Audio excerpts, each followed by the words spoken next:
Hi everyone, welcome to Healthy and Halal.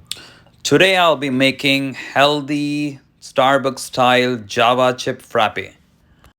To make this, we need 2 tablespoons of chocolate chips, 2 teaspoons of cacao powder, 1 teaspoon of instant coffee powder, 1.5 cups of 2% milk, 2 tablespoons of honey, and ice cubes. Put all the ingredients in a high-speed blender and blend it until smooth.